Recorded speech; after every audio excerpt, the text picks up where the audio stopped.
नमस्ते दोस्तों। आज हम शुरू करने वाले हैं इलेक्ट्रोस्टैटिक पोटेंशियल एंड कैपेसिटेंस का लेक्चर नंबर 5। पिछले लेक्चर में हमने इलेक्ट्रोस्टैटिक पोटेंशियल को डिफाइन किया था। क्या होता है इलेक्ट्रोस्टैटिक पोटेंशियल एनर्जी? तो कोई भी सिस्टम है उस कितना काम कर सकता है या फिर उस सिस्टम को बनाने में कितना काम किया गया होगा, यही बताता है इलेक्ट्रोस्टैटिक पोटेंशियल एनर्जी। पिछले लेक्चर में हमने 2 पॉइंट चार्ज को मानकर एक सिस्टम बनाया था जो सबसे सिंपलेस्ट सिस्टम बन सकता है, और उसका जो है इलेक्ट्रोस्टैटिक पोटेंशियल एनर्जी के लिए डेरिवेशन किया था। तो कितना आया था electrostatic potential energy of 2 point charge system के Q1 Q2 बाई आर, उनके बीच की डिस्टेंस होता है आर। तो इसी सीक्वेंस में हमने एक दो क्वेश्चन भी किए थे। आज थोड़े और अच्छे क्वेश्चन देखते हैं। क्वेश्चन से शुरुआत करता हूँ, जो है आगे की कहानी देखते हैं। तो हमें मान लीजिए एक क्वेश्चन दिया है, अ, इस तरह से एक सिस्टम है, 3 चार्जेस हैं यहाँ पे, Q Q Q। पॉइंट मान ले रहा हूँ A B एंड C। तो क्वेश्चन ये है कि अगर ये C पर charge at C is set free to move, charge on C is set free to move,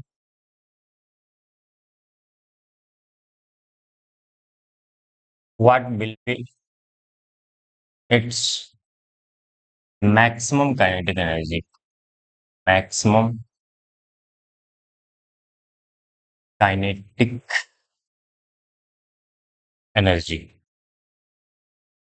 ये क्वेश्चन है आपके लिए कि अगर हम C को, जो C पे चार्ज रखा है Q, इसको फ्री कर दें मूव करने के लिए, तो ये इसके पास कितनी मैक्सिमम काइनेटिक एनर्जी आ सकती है, इसी को हमें फाइंड आउट करना है।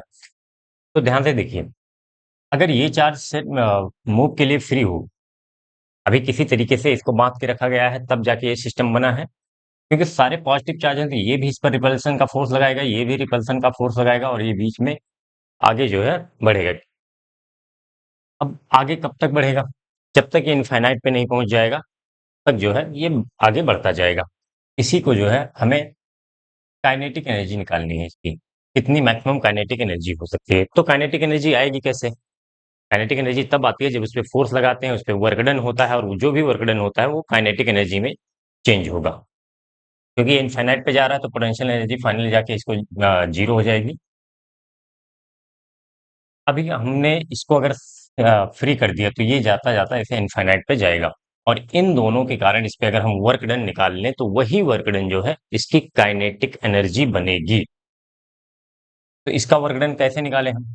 यहाँ पे हम charge on A, charge on A and B, ये दोनों को हम होस्ट मान लेंगे, होस्ट, एंड ऑन सी, जो सी पर है उसको हम क्या मानेंगे? गेस्ट मान लेंगे।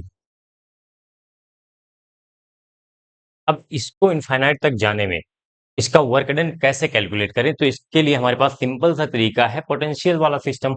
पोटेंशियल वाला इसीलिए तो हमने पढ़ा है। नहीं तो इसके लिए इलेक्ट्रिक फील्ड निकालोगे, इसकी इलेक्ट्रिक फील्ड, फिर रिजल्टेंट निकालोगे, फिर उस पर फोर्स निकालोगे, और फिर इनफाइनाइट तक जाके वो सब इंटीग्रेशन वगैरह करना पड़ेगा हमें। तो आसान तरीका है, वर्क ऑन सी अगर निकालना चाहते हैं, work on C by charge on A and charge on B. तो ये सिंपल सा होगा, W equals to Q, Q गैस जो चार्ज मूव कर रहा है उसका, into V initial minus V final, यानी कि वी इन्फिनिटी। ठीक है, तो V initial minus V infinity कर देंगे। वी इनिशियल यहाँ पर इसका जो है कितना पोटेंशियल है, potential due to these two charges, इन दोनों के कारण यहाँ पे कितना पोटेंशियल बन रहा है, तो कितना बन रहा होगा? दोनों पॉजिटिव चार्ज हैं तो दोनों ऐड हो जाएंगे। इसका बनेगा के क्यू बाई ए, और इसका के क्यू बाई ए, तो 2 के क्यू बाई ए, और माइनस इन्फिनिटी का तो जीरो होता ही है, आपको पता ही होगा। तो टोटल वर्क डन कितना हो जाएगा? 2 के क्यू, ये अंदर जाएगा मल्टीप्लाई 2 के क्यू स्क्वायर बाई ए। ठीक है, अब जो है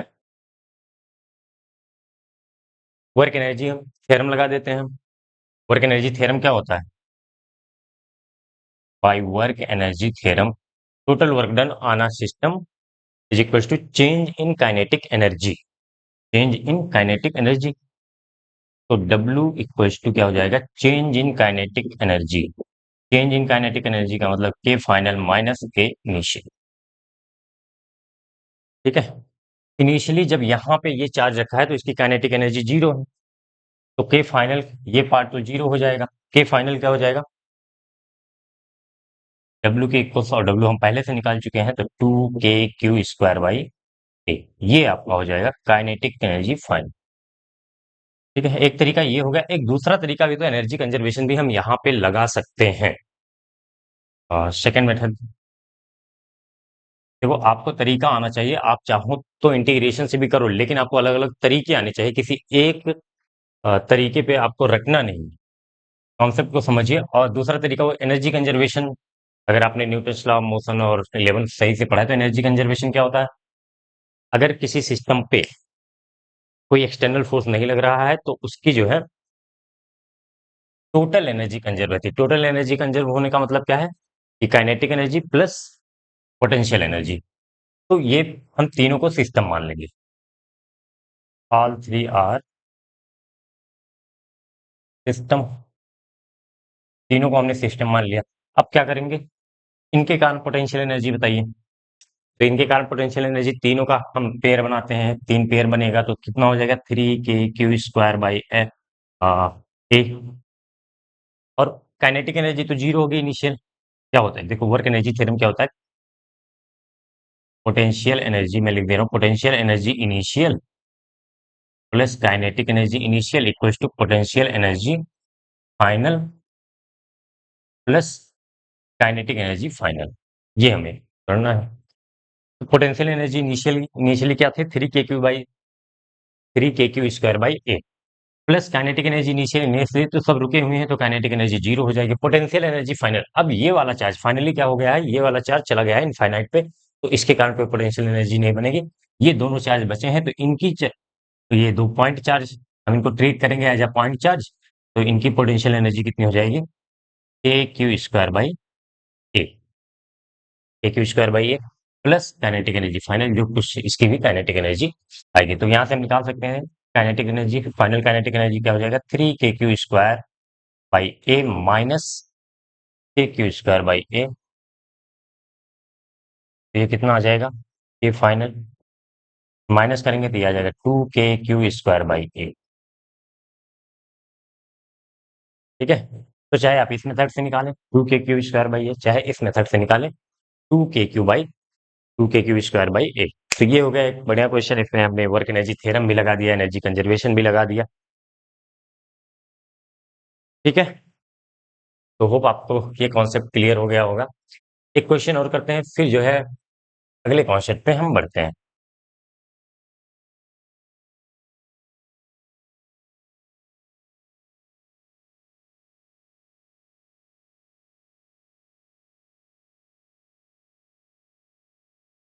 नेक्स्ट क्वेश्चन है, हमारे पास एक सिस्टम दिया है इसी तरीके से। यहाँ पे क्यू चार्ज है, क्यू चार्ज और क्यू चार्ज।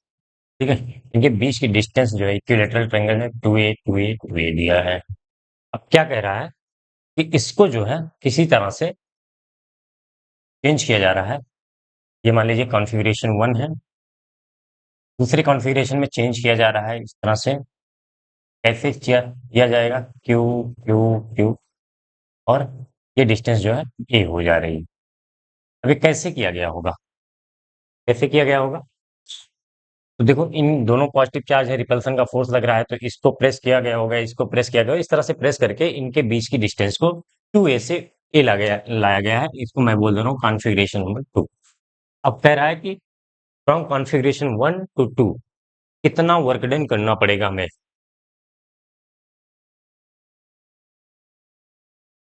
फाइंड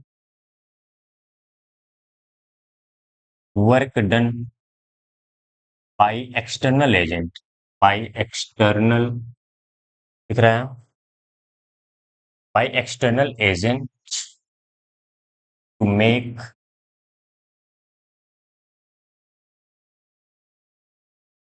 कॉन्फ़िगरेशन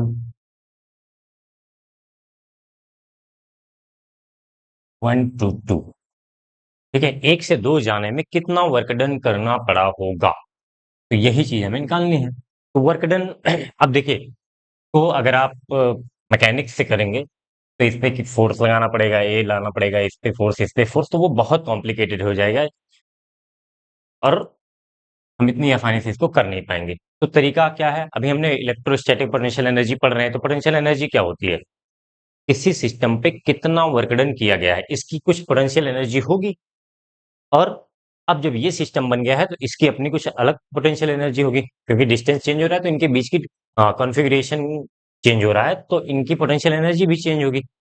ये अलग सिस्टम है, ये अलग सिस्टम है। किसी सिस्टम को बनाने में जो वर्क डन होता है, वही इलेक्ट्रोस्टैटिक पोटेंशियल एनर्जी बनती है। अब अगर हम दोनों का डिफरेंस निकाल लें, इसका और इसका, यहाँ पे potential energy suppose that initial मान लें, इसकी पोटेंशियल एनर्जी फाइनल मान लें। दोनों को डिफरेंस, फाइनल में से इनिशियल को माइनस कर दें, फाइनल में से इनिशियल को माइनस कर दें, तो हमें कितना जो है इनकी पोटेंशियल एनर्जी में चेंज आया है, वो मिल जाएगा। और जितना पोटेंशियल एनर्जी, देखो पहले हम क्या करते थे कि पहले वर्क डन निकालते थे, फिर उसको बताते थे कि यही वर्क डन इसकी पोटेंशियल एनर्जी होगी। इस बार हमें 2 सिस्टम दिया गया है, तो हम क्या करेंगे, पहले पोटेंशियल एनर्जी निकाल लेंगे कि कितना चेंज आया है, और जितना चेंज आया होगा, उतना ही काम किया गया होगा इस सिस्टम पे। बहुत सिंपल है। पहले क्या करते थे, अभी तक जो हमने पोटेंशियल एनर्जी कैलकुलेट की थी, वो कैसे किया था कि किसी कॉन्फ़िगरेशन को बनने में या फिर उस कॉन्फ़िगरेशन को बिगड़ने में, ऐसे बोला जाए कि इनफाइनाइट तक जाने में, 2 तरीके से मैंने किया था पॉइंट चार्ज वाले का, पोटेंशियल एनर्जी निकालने के लिए। तो अब हमें क्या करना है, पहले पोटेंशियल एनर्जी इनिशियल लिखता हूँ मैं। पोटेंशियल एनर्जी इनिशियल कितना हो जाएगा? अब इस सिस्टम से तो आप अच्छे से परिचित हैं, तो इनका पोटेंशियल एनर्जी जो हो जाएगा, के क्यू स्क्वायर अपॉन इनके बीच की डिस्टेंस, कितनी?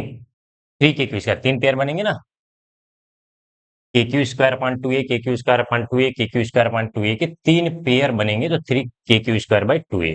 मैं डायरेक्ट लिख दे रहा हूँ, potential energy final. Potential energy final कितनी हो जाएगी इस बार? 3 के क्यू स्क्वायर अपॉन इनके बीच का डिस्टेंस इस बार हो गया है। अच्छा, अब देख के बताइए कि बढ़ रही है कि घट रही है। ध्यान से देखिए, यहाँ पे जो है, यहाँ पे जो पोटेंशियल एनर्जी उसका हाफ है ये, तो जाहिर सी बात है पोटेंशियल एनर्जी बढ़ रही है, और पोटेंशियल एनर्जी बढ़ने का मतलब है कि सिस्टम पे काम किया गया है। अगर पोटेंशियल एनर्जी निगेटिव आ जाती, तो उसका मतलब ये निकलता कि सिस्टम द्वारा काम किया गया है, वर्क डन बाय सिस्टम हुआ है। क्योंकि हमें यहाँ से देख सकते हैं कि ये दोनों रिपल्सन का फोर्स लगा रहे थे, इन सब के बीच में रिपल्सन का फोर्स है, और उनको पास पास ला रहे हैं, तो हमें जाहिर सी बात है अपनी तरफ से वर्क डन करना पड़ेगा। अगर मैं एक्सटर्नल एजेंट हूँ, तो मुझे बाहर से काम करना पड़ेगा इस पे। अगर यही एक निगेटिव चार्ज होता, एक नेगेटिव चार्ज होता, तो एक की पोटेंशियल एनर्जी नेगेटिव हो जाती। याद रखिएगा, पोटेंशियल एनर्जी के फार्मूले में जो K Q one Q two by R आया था, उसमें चार्जेस को विद साइन रखना होता है। तो अगर ये एक नेगेटिव होता, तो ये इधर आ रहा होता, अपने आप को अट्रैक्ट करता, फिर हमें उसे जो है पास लाने के लिए उसको थोड़ा-सा अपने इसके अपोजिट फ़ोर्स लगाना पड़ता। अपोजिट क्यों लगाना पड़ता? क्योंकि अगर ये आता, अगर फ्री होके आता, तो इसमें काइनेटिक एनर्जी भी आ जाती, और अब काइनेटिक एनर्जी आ जाती है, तो जो टोटल वर्क डन होता है, वो पूरा-पूरा पोटेंशियल एनर्जी में नहीं जाता है। कुछ पार्ट काइनेटिक एनर्जी में जाता है। इसीलिए हम एक वर्ड यूज़ करते हैं, स्लोली कोई कॉन्फ़िगरेशन बना रहे हैं, ठीक है? तो अब यहाँ पे work done by external agent, work done by external agent कितना हो जाएगा? Potential energy final minus potential energy initial. ठीक है? कोई अलग कॉन्सेप्ट नहीं है, वही पुराना वाला कॉन्सेप्ट है, लेकिन इस बार हम उल्टा करें। पहले हम वर्क डन कैलकुलेट करते थे, फिर बोलते थे इतना work done by external agent के द्वारा हुआ है, और यही इसकी पोटेंशियल एनर्जी बनेगी।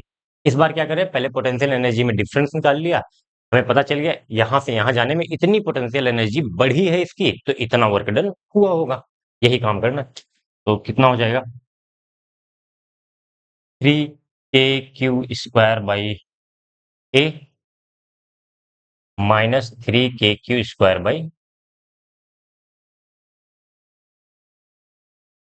2a। ठीक है, तो यहाँ से 3 के q square by A common ले लीजिए। 3 के q square by A common ले लिया, कितना बचा?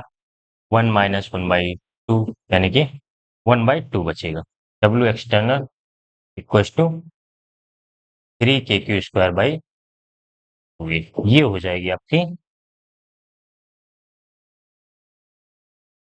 Work done by external agent to make this configuration from 1 to 2। ठीक है? तो ये दोनों क्वेश्चन हो गए। इसी तरीके के क्वेश्चन छोटे-छोटे बनते हैं आपके बोर्ड्स एग्जाम में, और कुछ अच्छे क्वेश्चन जो एक कॉम्पिटिशन वाले एग्जाम में बनते हैं, उनके लिए हमें एक और कॉन्सेप्ट पढ़ना पड़ेगा पहले। इनको आप नोट कर लीजिए, फिर मैं रफ करता हूँ। रफ कर दूँ? अब थोड़ा-सा एक थोड़ा-सा एडवांस लेवल का कॉन्सेप्ट पढ़ते हैं, शायद आपके सिलेबस में ये नहीं ना हो, लेकिन बहुत इंपॉर्टेंट कॉन्सेप्ट है। अभी तक हमने पॉइंट चार्ज का, देखिए, कोई भी हमने जैसे इलेक्ट्रिक फील्ड कैलकुलेट करना स्टार्ट किया था, तो सबसे पहले electric field due two point charge निकाला। पोटेंशियल कैलकुलेट करना शुरू किया, तो potential due two point charge निकालना। इसी तरीके से इलेक्ट्रोस्टैटिक पोटेंशियल एनर्जी कैलकुलेट करना शुरू किया, तो सबसे पहले हमने जो सिंपलेस्ट सिस्टम बनाया, दो पॉइंट चार्ज का बनाया। फिर वहां से जो है पोटेंशियल एनर्जी कैलकुलेट किया। तो अब जो है हमारे पास मान लीजिए कोई हॉलो स्फेयर है, इस पर क्यू चार्ज गिवन है। हॉलो स्फेयर है, इस पर कितना चार्ज है? क्यू चार्ज है टोटल। तो कह रहा है,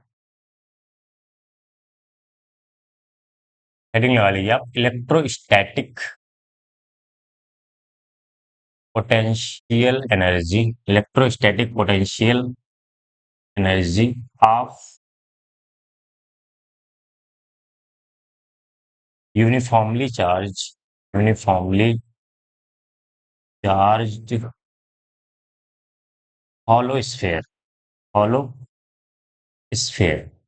ठीक है, यूनिफॉर्मली चार्ज हॉलो स्फेयर है, इसकी हमें पोटेंशियल एनर्जी कैलकुलेट करनी है। ठीक है, तो क्यू चार्ज है, इसको मतलब सीधा सा बोले तो इस चार्ज को, कोई हॉलो स्फेयर था, मान लीजिए ये नॉन कंडक्टर था, रेडियस इसकी आर गिवन, नॉन कंडक्टर था, तो इसको बनाने में, या फिर कंडक्टर मान लीजिए, नॉन कंडक्टर जो भी मान, इसको बनाने में कितना जो है वर्क डन करना पड़ा होगा, यानी कि इसको चार्ज करने में कितना वर्क डन करना पड़ा होगा।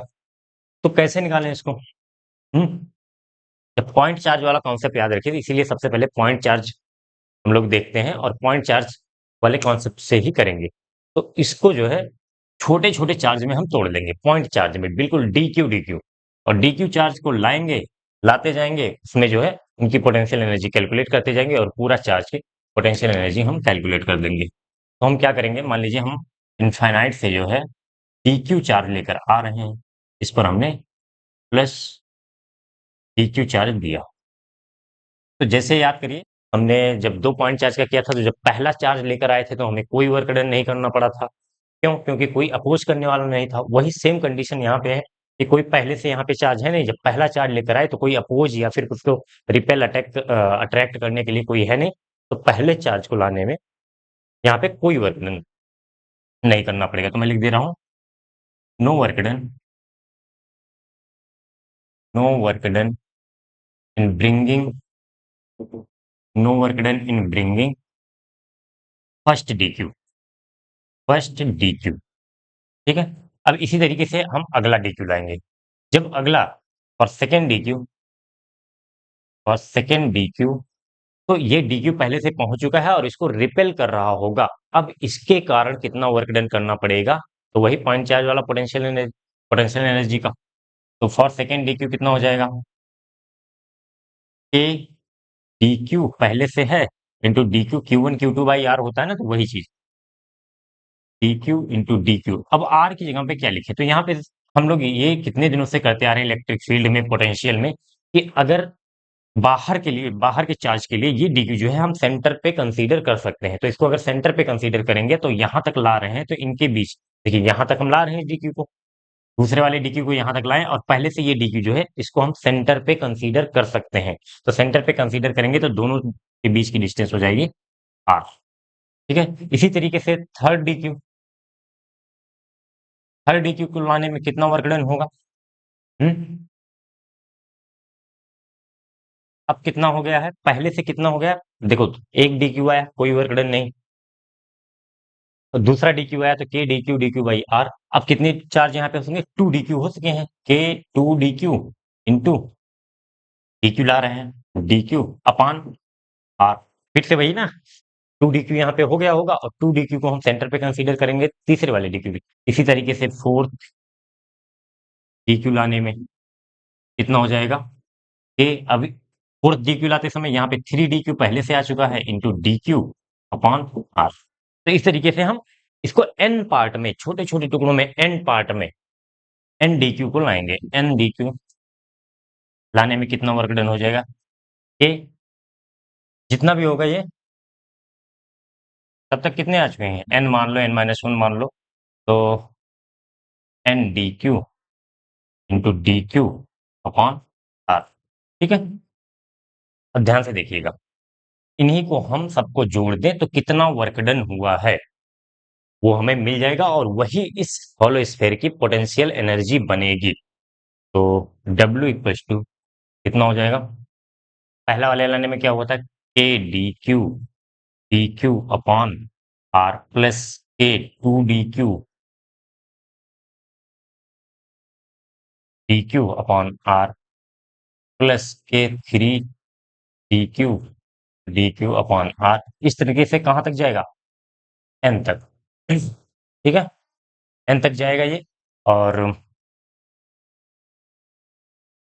एन अगर हम सोचे तो एन टेंस टू इन्फिनिटी है, कितने चार्ज में, क्योंकि डी क्यू बहुत छोटा नंबर होता है, अगर आपने कैलकुलस पढ़ा है तो डी क्यू बहुत ज्यादा छोटा नंबर होता है। तो इसको लगभग हम इनफाइनाइट टेंस करेंगे, n tends to infinite. Infinite number में हमने बांट दिया डी क्यू, और उसको एक एक करके ला रहे हैं। उसको लाने में कितना वर्क डन होगा, वही पूरे सिस्टम को बनाने में वर्क डन होगा, और वही हमारी पोटेंशियल एनर्जी बनेगी। तो यहाँ पे ध्यान से देखिए, तो क्या करें, हम यहाँ पे कॉमन ले सकते हैं, क्या कॉमन ले सकते हैं, के डी क्यू बाई आर। देख लीजिए, सब में है के डी क्यू। यहाँ पे क्या बचेगा, one plus two plus three plus dot dot n तक। और इसका, इस सीरीज का फर्स्ट एन नेचुरल नंबर का सम जो होता है, सीरीज होता है, वो होता है W इक्वल्स टू के डी क्यू। सीरीज का सम याद होना चाहिए, नहीं याद है तो अभी याद कर लीजिए, n into n plus one by two, ये इसका सम होता है। ठीक है, अब इसको मैं एक दूसरा कॉन्फ़िगरेशन देने जा रहा हूं। कितना हो जाएगा, k n d q, k n d q, और एक d q n plus one के साथ, n plus one d q upon r, और सॉरी टू आर है ना, टू भी तो है यहाँ पे। अब ध्यान से देखिएगा, एन डी क्यू का मतलब क्या हुआ, हमने एन पार्ट में डी क्यू, ये जो पूरा क्यू चार्ज आया था उसको एन पार्ट में तोड़ा था, डी क्यू, तो एन डी क्यू क्या हो जाएगा, टोटल क्यू चार्ज के बराबर ही तो होगा। यही तो हमने किया है, एन एन पार्ट में डी क्यू छोटे छोटे टुकड़ों में, एन टुकड़ों में हम इससे चार्ज को तोड़ दिया, और एक एक टुकड़े को लेकर आ रहे हैं। तो एन डी क्यू कितना हो जाएगा, ये क्यू हो जाएगा।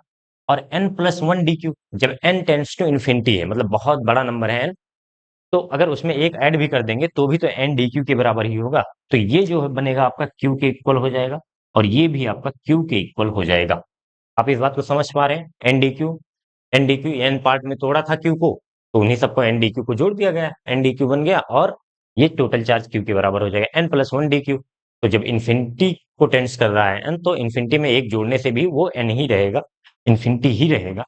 तो ओवरऑल क्या हो जाएगा, k q square by two r. इतना वर्क डन करना पड़ा है हमें इसको लाने में बाय एक्सटर्नल एजेंट, और यही वर्क डन क्या बनेगा आपका, यही वर्क डन दिख रहा है यहाँ पे, आपकी पोटेंशियल एनर्जी बनेगी। तो पोटेंशियल एनर्जी यहाँ पे मैं लिख दे रहा हूँ, u equals to k q square by two are.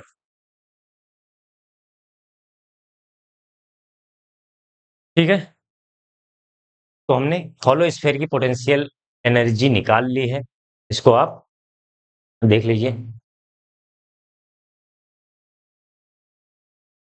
Note कर लीजिए, इसको मैं रफ करता हूं। इसके बाद जो बनेगा हमारा नेक्स्ट, सॉलिड स्फेयर की भी इसी तरीके से कैलकुलेट कर सकते हैं। सॉलिड स्फेयर का मैं कैलकुलेट नहीं कर रहा हूं, इसके लिए मैं डायरेक्ट जो है आपको फार्मूला दे दे रहा हूं।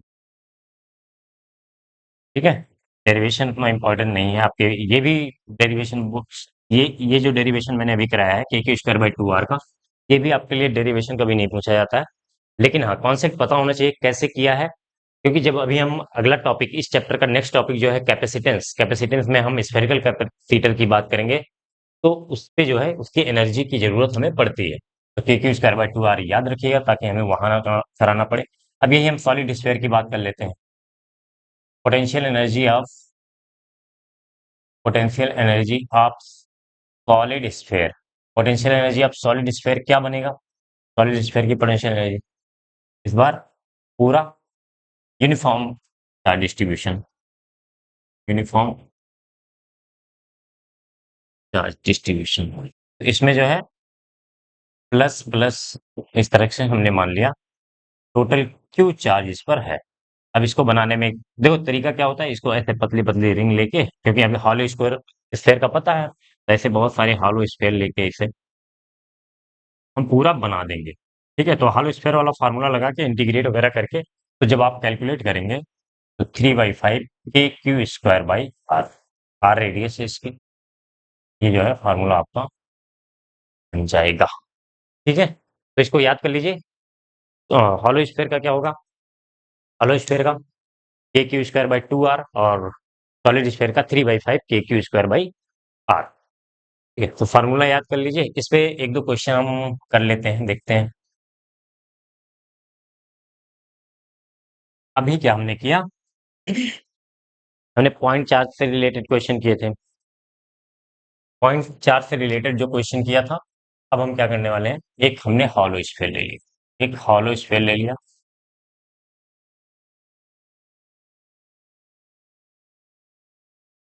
हॉलो स्फीयर ले लिया। क्वेश्चन नंबर कौन सा है? थर्ड। की रेडियस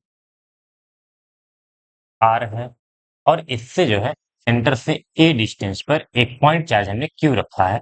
कह रहा है इस पूरे को आप सिस्टम मान लीजिए, और find out potential energy, electrostatic potential energy हमें निकालनी है। इस पूरे सिस्टम की पोटेंशियल एनर्जी निकालनी है। तो पोटेंशियल एनर्जी निकालने का क्या तरीका है? सिस्टम को बनाने में कितना वर्क डन हुआ है, बस आप यही एक लाइन याद रखिए, सारे का कोई भी कंफ्यूजन नहीं होगा। सिस्टम को बनने में कितना वर्क डन हुआ है, वही वर्क डन हम फाइंड आउट कर लें। और उस इसको बनाने में कितना वर्क डन हुआ है, देखो इसको बनाने में, तो अभी अभी हमने कैलकुलेट किया है, इसको बनने में इस पर कैपिटल क्यू चार्ज मान लीजिए, इसको बनने में कितना हुआ है, a q square by two r. ठीक है, और फिर इसको लाने में कितना वर्क डन हुआ होगा। अब जब हम क्यू चार्ज को इनफाइनाइट से लाएंगे, तो इसके लिए पूरा ये Q charge at a centre हम मान सकते हैं, और इनके बीच की डिस्टेंस ए है, तो दो पॉइंट चार्ज वाला कॉन्सेप्ट लगा सकते हैं। ठीक है, ये तो हम कितने दिनों से पढ़ते आ रहे हैं कि अगर बाहर वाले चार्ज के लिए, बाहर वाली दुनिया के लिए, ये जो स्फेयर पर चार्ज है उसको हम सेंटर पे कंसीडर कर सकते हैं। तो जब इस पे सेंटर पे कंसीडर करेंगे तो क्यू, स्मॉल क्यू, और ये दोनों पॉइंट चार्ज बन गए, इनके बीच की डिस्टेंस ए, इसका पोटेंशियल एनर्जी हमें बचपन से लिखना होता है, के क्यू क्यू बाई ए। ठीक है, तो ये बन जाएगा इस सिस्टम की पोटेंशियल एनर्जी। अब इसको दो पार्ट में हम कैटेगराइज कर रहे हैं, ताकि आगे की क्वेश्चन आपको आसान हो जाए। इसको हम बोलेंगे सेल्फ एनर्जी बोलते हैं, सेल्फ एनर्जी। कौन सी एनर्जी है? Potential energy. ठीक है, एस स्क्वायर की सेल्फ एनर्जी, और इसको बोलते हैं इन दोनों की म्यूचुअल एनर्जी। इस बात को आप ध्यान रखिएगा, अभी जब आगे मैं क्वेश्चन कराऊंगा तो आपको ये समझ में आएगा इसका इंपॉर्टेंस क्या है। ठीक है, तो एक हमने इस स्फेयर की सेल्फ एनर्जी बोल दिया। इस तरीके से जितने भी स्फेयर दिए जाएं, जितने पॉइंट चार्ज दिए जाएं, तो अगर स्फेयर है तो सबसे पहले हमें सबकी सेल्फ एनर्जी लिखनी पड़ेगी। फिर दो जो है स्फेयर, चाहे दो स्फेयर, यहाँ भी एक स्फेयर दे सकता है, दो स्फेयर का, या फिर एक स्फेयर एक पॉइंट चार्ज का, इन दोनों की म्यूचुअल एनर्जी हम लिखेंगे, टोटल सम कर देंगे, और हमें पोटेंशियल एनर्जी मिल जाएगी। ठीक है, तो ये समझ में आ गया होगा आपका। अब यहाँ पे हॉलो स्फेयर है, यहाँ भी हॉलो स्फेयर रख दे, सॉलिड स्फेयर रख दे, पॉइंट चार्ज रख दे, तो इस तरीके से अलग अलग कॉन्फ़िगरेशन रख दे अगर यहाँ पे चार्ज का, तो हम उनकी टोटल पोटेंशियल एनर्जी कैलकुलेट कर सकते हैं। कैसे? पहले सेल्फ एनर्जी लिखेंगे सबके, फिर म्यूचुअल एनर्जी लिखेंगे। एक क्वेश्चन लेता हूँ, आपको ये कॉन्सेप्ट जो है क्लियर हो जाएगा। आपको सपोज दैट ऐसे हम्म, तीन चार्ज दिए गए हैं, मान लीजिए तीन स्फेयर, इसका क्वेश्चन नंबर 4 है। तो ये जो है एक हॉलो स्फीयर दिया है, इसकी रेडियस है आर, इस पर चार्ज है क्यू। एक दूसरा भी है, इसकी रेडियस है,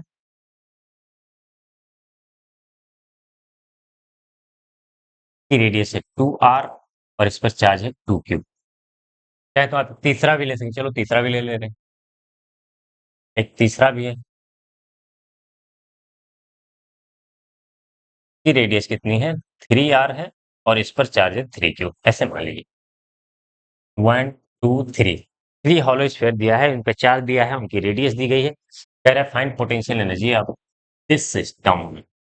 पूरे को हम एक सिस्टम मान के इनकी पोटेंशियल एनर्जी लिखनी है हमें। तो यहाँ पे कोई पॉइंट चार्ज वगैरह नहीं है, अभी जो हमने कॉन्सेप्ट सीखा है उसी का यूज करते हैं। कैसे करेंगे यूज? तो सबसे पहले वन की सेल्फ एनर्जी और म्यूचुअल एनर्जी को ध्यान देंगे। पहले वन की सेल्फ एनर्जी लिखेंगे, फिर टू की सेल्फ एनर्जी लिखेंगे, फिर थ्री की सेल्फ एनर्जी लिखेंगे, फिर वन और टू की म्यूचुअल, वन और थ्री की म्यूचुअल, थ्री और टू की म्यूचुअल। ठीक है, इसे कॉम्बिनेशन बना के तीन कॉम्बिनेशन बनेगा, तीनों की म्यूचुअल एनर्जी। कॉन्सेप्ट समझ में आ रहा है? वहां पे दो ही सिस्टम थे, सिस्टम में दो ही एलिमेंट थे, तो दोनों एलिमेंट को मिला के एक कॉम्बिनेशन बना था, तो उनका हमने सेल्फ म्यूचुअल एनर्जी लिखा था। यहाँ पे तीन है, तो तीन में कितना कॉम्बिनेशन बनता है?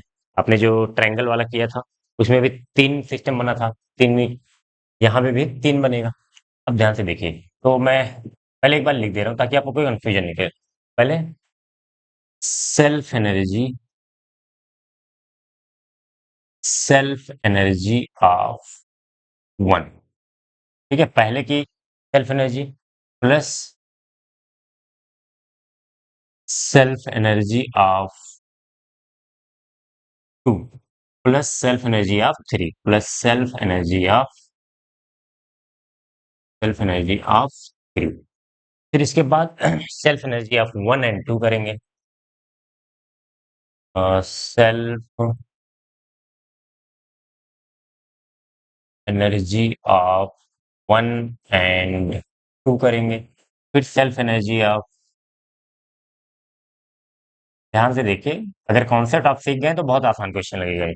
Self energy of two and three. फिर एक और बच रहा है, वन एंड टू का हमने लिखा, वन एंड टू, और टू और थ्री का कौन सा बच रहा है, one and three. Self energy of one and three, ये बच रहा है हमारे पास। अब जो है इनको लिख देते हैं, सेल्फ एनर्जी ऑफ वन, तो कितना बन जाएगा? अभी अभी हमने formula k q square by two r, इनकी रेडियस आर है, प्लस टू की कितनी हो जाएगी, टू की सेल्फ एनर्जी के, इस पे चार्ज कितना है, टू क्यू, तो टू क्यू का स्क्वायर अपान टू इंटू इसकी रेडियस कितनी है, टू आर। इस तरह से अलग अलग लिखना ताकि समझ में आ जाए आपको, नहीं तो आप इसको फोर आर डायरेक्ट लिख देंगे। तो थ्री की पोटेंशियल एनर्जी कितनी हो जाएगी, के इंटू थ्री क्यू का स्क्वायर, थ्री क्यू का स्क्वायर अपान इसकी radius two into three r, two into three r. फिर self energy of three, sorry, self energy of one and two, one and two की, ओहो, एक गलती मैंने यहाँ पे की, म्यूचुअल, म्यूचुअल सेल्फ में सब में हमने लिख दिया ना, म्यूचुअल एनर्जी की बात कर रहे हैं हम ना। सेल्फ तो लिख दिया एक बार, म्यूचुअल, अगर दो एलिमेंट ले रहे हैं तो उनकी म्यूचुअल होगी, म्यूचुअल एनर्जी। तो वन और टू की म्यूचुअल एनर्जी कितनी हो जाएगी?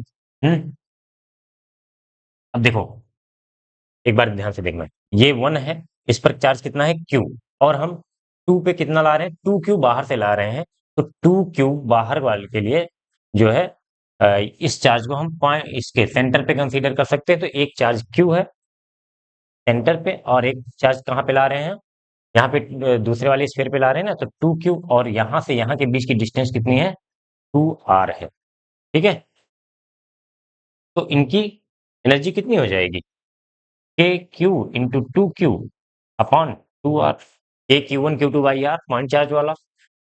तो यहाँ पे जो है k q into two q upon, कितना लिखेंगे, कहाँ तक ला रहे हैं इसको, इसको हमने सेंटर पे माना, और इसको टू क्यू को यहाँ तक लाए हैं, तो इनके बीच के सेकंड वाले स्फीयर और उसके सेंटर के बीच की डिस्टेंस टू आर है, तो टू आर ले लेंगे, plus mutual energy of 2 and 3, 2 and 3, तो 2 पर कितना चार्ज है, 2q, k into 2q into 3 पे कितना ला रहे हैं, 3 पे कितना ला रहे हैं, 3q, 3q अपॉन इनके बीच की डिस्टेंस देखो, जब 3q को लाएंगे तो 2q को हम सेंटर पे कंसीडर कर सकते हैं, और जब सेंटर पर कंसीडर करेंगे तो 3q और 2q के बीच की डिस्टेंस हो जाएगी 3r, ठीक है, बाहर वाला 3r plus mutual energy of 1 and 3, 1 and 3, तो वो 3 के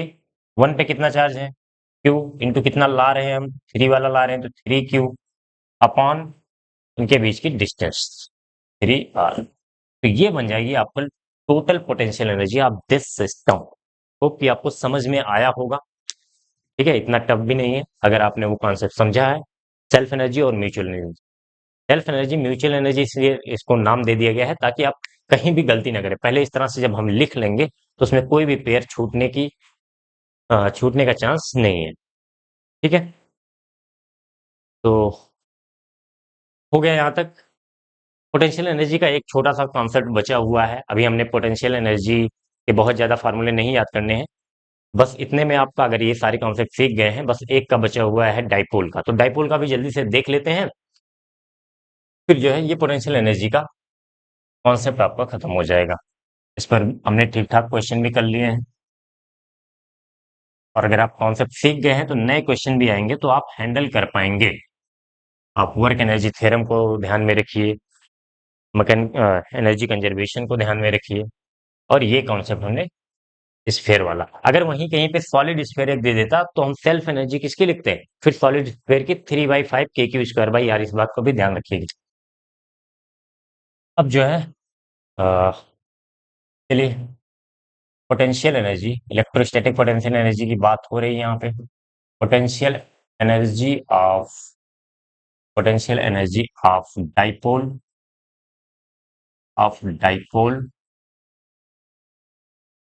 प्लेस्ड इन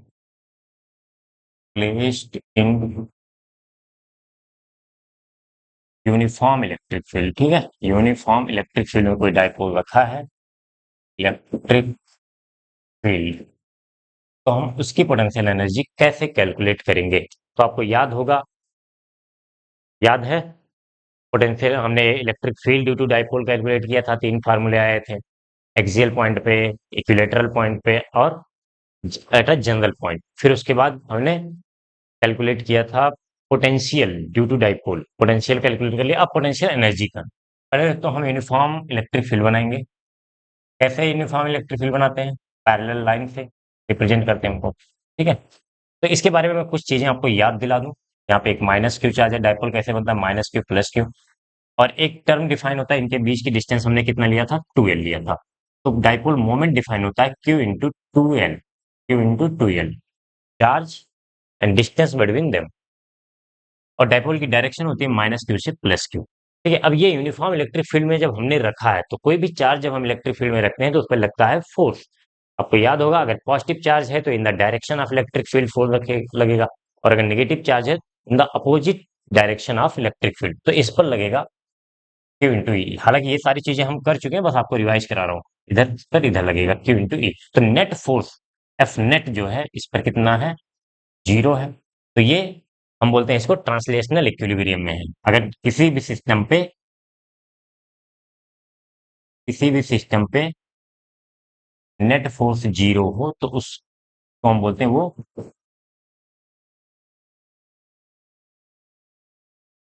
ट्रांसलेशनल इक्विलिब्रियम है। ट्रांसलेशनल इक्विलिब्रियम में हो तो जरूरी नहीं है कि रोटेशनल इक्विलिब्रियम हो, ठीक है, अगर जितने भी फोर्स लग रहे हैं उनकी लाइन ऑफ एक्शन किसी एक सिंगल पॉइंट से होकर जा रही है, शायद मैंने इस बात को डिस्कस भी किया था, या आप इस पे जा सकते हैं लेक्चर नंबर 8 या 9 में, फर्स्ट चैप्टर के लेक्चर नंबर 8 या 9 में हमने ये चीज कैलकुलेट किया था। तो कितना आया था, मैं डायरेक्ट फार्मूला लिख दे रहा हूँ, इस पे हमें क्या निकालना है, अगर टॉर्क की बात करें, तो अगर रोटेशनल इक्विलिब्रियम बने तो ये दोनों एक मिलकर एक टॉर्क जनरेट करेंगे, और कितना जनरेट करते हैं, T E sine theta. Theta क्या है, एंगल बिटवीन डाइपोल, डाइपोल की डायरेक्शन क्या है, माइनस से plus, and between electric field line, ये आपका थीटा बन जाता है। और इसी को हमने लिखा था वेक्टर फॉर्म में P क्रॉस E। और क्यों P क्रॉस E लिखा था, ये सब बातें मैंने उस लेक्चर में समझाई। ये थोड़ा सा हमने रिवाइज करा दिया आपको। अब हमें अगर इस डाइपोल को बाहर से लाकर इसमें मतलब इस कॉन्फ़िगरेशन को बनाना है, इस सिस्टम को बनाना है, तो इसमें वर्क डन कितना करना पड़ेगा, वही इस डाइपोल की यहाँ पे पोटेंशियल एनर्जी बन जाएगी। तो वही कैलकुलेट करते हैं हम। समझ में आ रहा होगा आपको। ओवरऑल हमें वर्क डन ही किसी भी सिस्टम को बनाने में वर्क डन ही कैलकुलेट करना है। ये आपका यूनिफॉर्म इलेक्ट्रिक फील्ड हो गया। सपोज दैट ये जो है डाइपोल यहाँ पे ऐसे रखा हुआ था, माइनस क्यू प्लस क्यू, इनके बीच की डिस्टेंस 2L। ठीक है। एक थ्योरम होती है रोटेशनल, चैप्टर में आपने पढ़ा होगा शायद। थोड़ा सा याद दिला दो कि अगर किसी सिस्टम पे नेट फोर्स जीरो है, तो अगर हम किसी भी पॉइंट के अबाउट टार्क निकालते हैं तो सेम आता है।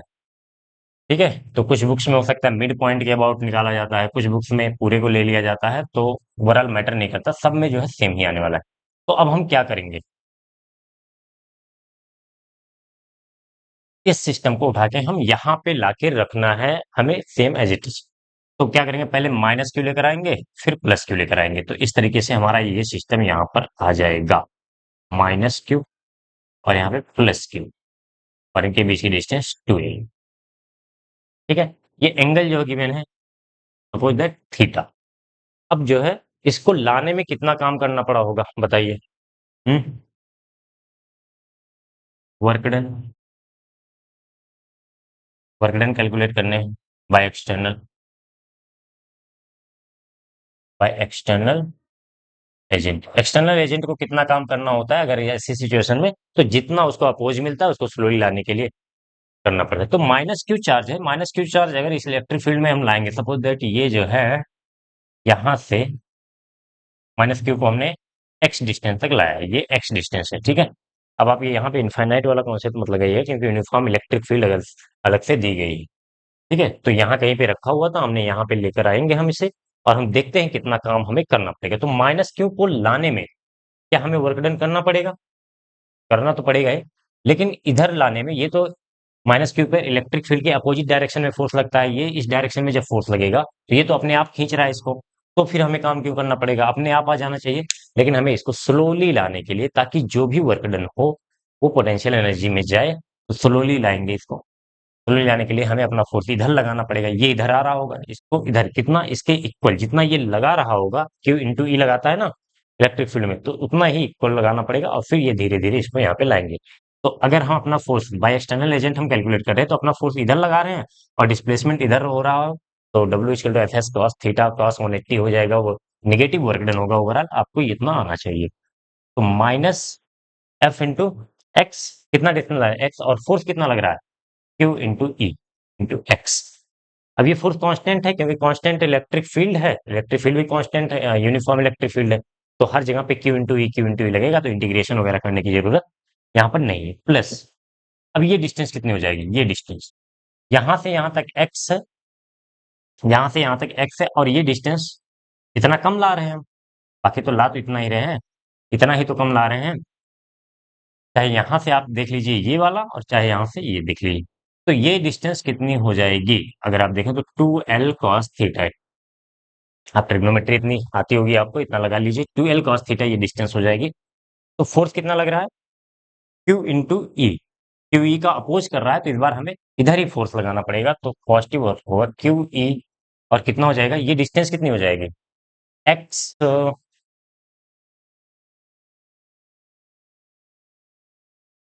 ये डिस्टेंस कैसे निकालेंगे, ये एक्स था, ये नहीं, ये नहीं, ये नहीं, ये 2L cos थीटा नहीं होगा। 2L cos थीटा ये वाली डिस्टेंस होगी ना। अरे आप cos थीटा लगा दीजिए बेस अपॉन हाइपोटेन्यूस, तो 2L cos थीटा ये डिस्टेंस हो जाएगी। चाहे ये सोच लीजिए, अब चाहे ये सोच लीजिए। तो एक्स में से एक्स इतना है, और इसमें से 2L cos थीटा हम माइनस कर देंगे। 2L cos थीटा माइनस कर दिया, तो हमें ये डिस्टेंस मिल गई। ठीक है। ठीक। अब इसको आगे सॉल्व कर लेते हैं। माइनस क्यू ई एक्स, इसको अंदर ले जाएगा प्लस क्यू ई एक्स, फिर माइनस टू, इसको मैं इस तरह से लिख दे रहा हूँ, two q, sorry, q into two l into e cos theta, इस तरीके से रीअरेंज करके q into two l into e cos theta मैंने इस तरह से अरेंज करके लिख दिया। तो ये दोनों कैंसिल हो जाएगा, प्लस माइनस, फिर क्या बचेगा, minus Q into two L E cos theta, direct लिख दे रहा हूँ। क्यू इंटू टू एल क्या होता है, डाइपोल मोमेंट, अभी अभी बताया था, पी ई कॉस थीटा। ठीक है, तो यही आपकी बन जाएगी इस सिस्टम की potential energy, minus P E cos theta. ठीक है, और अगर कॉस थीटा आ रहा है तो वो डॉट प्रोडक्ट होता है, ये भी आपको कम, minus p dot e, vector form में लिख देंगे। वेक्टर फॉर्म क्या, एनर्जी तो वेक्टर क्वांटिटी है नहीं, लेकिन इस तरह से हम इसको लिख सकते हैं। तो आपको ये दोनों फार्मूले याद रखने हैं, minus P cos theta and minus p dot ई। ठीक है, तो होप आपका ये पोटेंशियल एनर्जी वाला कॉन्सेप्ट खत्म हुआ। अब एक लेक्चर मैं लूंगा इस पे, जो है कुछ हमें कंडक्टर का बिहेवियर डिस्कस करने के लिए बताया था मैंने, पोटेंशियल का जो यूज होता है, हम एक तो वर्क डन कैलकुलेट करने के लिए करते हैं, और थोड़ा सा कंडक्टर के बिहेवियर को समझने के लिए भी, चार्ज डिस्ट्रीब्यूशन जो होता है, अगर किसी कंडक्टर को हम कितना चार्ज दे रहे हैं, वो कहाँ पर डिस्ट्रीब्यूट होगा, कैसे होगा, या फिर रीडिस्ट्रीब्यूशन ऑफ चार्ज, आपको अलग अलग स्फीयर दे दिया जाएगा, क्योंकि इसके अंदर इलेक्ट्रिक फील्ड जीरो होती है, इस पर चार्ज हम देंगे तो कितना चार्ज कहाँ पर आएगा, इनर सरफेस पे, आउटर सरफेस पे, ये सब में overall whole behaviour of conductor. और जो है थोड़ा सा हम बात करेंगे डाइलेक्ट्रिक की भी। डाइलेक्ट्रिक की बात अभी तक हमने नहीं की है, न पहले चैप्टर में किया है ना अभी तक है, तो एक लेक्चर में ये दोनों कॉन्सेप्ट लेके, ये कॉन्सेप्ट खत्म हो जाएगा अगले लेक्चर में, फिर जो है हम शुरू करेंगे कैपेसिटर। ठीक है, थैंक यू।